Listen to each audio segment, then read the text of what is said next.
Alhamdulillah. Mes honorables frères et sœurs, beaucoup se plaignent de ne pas avoir assez de temps. Beaucoup se plaignent de ne pas avoir assez d'argent. Beaucoup se plaignent de leur état physique, de ne pas avoir une bonne santé. Beaucoup se plaignent tout simplement. Mais est-ce que le problème n'est pas ici du fait ou ne vient pas du fait que nous avons perdu une partie ou peut-être la totalité de ce qu'on appelle barakatullah, la bénédiction d'Allah subhanahu wa ta'ala. En tout cas, le moins qu'on puisse dire, c'est que nous manquons cruellement, dû à nos propres manquements et déficiences, de baraka dans notre vie. Il y a presque plus, ou peu, ou très peu de baraka, à tel point où ce n'est pas une personne, ou deux, ce n'est pas Foulan ou Allan simplement, ce n'est pas Mohammed ou Karim simplement qui se plaignent du fait que le temps passe vite. Du fait qu'ils se plaignent que bien qu'ils travaillent, du matin jusqu'au soir, à la fin du mois, peut-être quelquefois il se retrouve à découvert, même s'il a un bon salaire. Peut-être ils se plaignent ici de douleurs physiques de jour comme de nuit, pourtant ici ils font du sport, ils ont des activités sportives. Peut-être que tout simplement ils ne cessent de se plaindre. Mais peut-être qu'on s'est posé les mauvaises questions.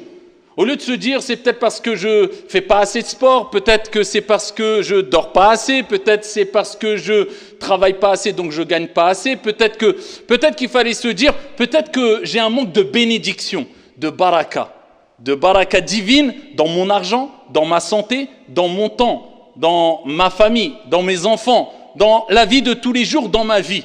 C'est ce qui fait que les bienfaits ne perdurent pas, les bienfaits n'augmentent pas. Pourquoi ? Parce qu'on est privé de baraka. Mais il faut bien comprendre qu'est-ce que le baraka. La baraka, c'est ce qu'on peut traduire en général par la bénédiction. Mais le sens du terme al-baraka, c'est az-ziyada, c'est l'ajout, c'est l'augmentation et la stabilité. C'est ça son sens. C'est-à-dire quand Dieu bénit ton argent, eh bien il y aura une certaine stabilité dans la quantité d'argent que tu as. Et plus que cela, une augmentation. En d'autres termes, eh bien, avec le peu d'argent que tu auras, tu pourras faire plein de choses. Avec le peu d'argent que tu as, eh bien, dans tous les cas, tu le ressentiras, tu sentiras. Tu pourras faire plein de choses avec cet argent-là. On dit que c'est de l'argent qui est béni parce qu'il a une source licite, parce que tu as cherché à acquérir cet argent de manière halal, licite. Et à côté, tu as des actions qui satisfont et qui ont satisfait ton Seigneur Tabaraka wa Ta'ala, qui a fait que Dieu a béni ton argent. Il y a des gens, voilà, il pèse pas 100 kilos, c'est pas 100 kilos de muscles, hein. Il est tout fin, tout maigre, tu le vois, miskin, comme on dit, il paye pas de mine, mais par contre, Allahumma barik, va faire le hajj avec lui. Wallahi, tu fais juste 3 tours du tawaf, tu es peut-être fatigué, et lui, il fait tous les jours de tawaf, plein d'énergie. Et on voit cela sur les personnes très âgées, quelquefois au pèlerinage. Pourquoi ? Moubarak. Il est béni. Sa santé est bénie. Bien que toi, tu sois jeune, tu es 30 ans, Wallah, tu ne tiendras pas avec lui salat al-tarawih qui durera peut-être quelquefois dans certaines mosquées pendant 1 heure, 1 heure et demie. Pourquoi ? Moubarak, al-baraka dans sa santé. Alors qu'il a peut-être 80 ans. Mais toi, tu as besoin d'une chaise.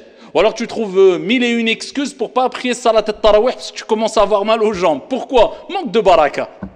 Dans ton argent, il y a des gens qui touchent vraiment un minimum. Mais tous les jours, tu l'entendras dire « Alhamdulillah ». Et tu verras tout ce qu'il a fait avec son argent quand il arrivera à 40 ans, 50 ans, 60 ans. Il a fait le hajj, il a fait l'umrah, il a peut-être payé le hajj pour ses parents. Il a fait plein de choses. Il a éduqué ses enfants, il a eu plein d'enfants. Il a une personne qui a un salaire de je ne sais combien, 4 000, 5 000 euros.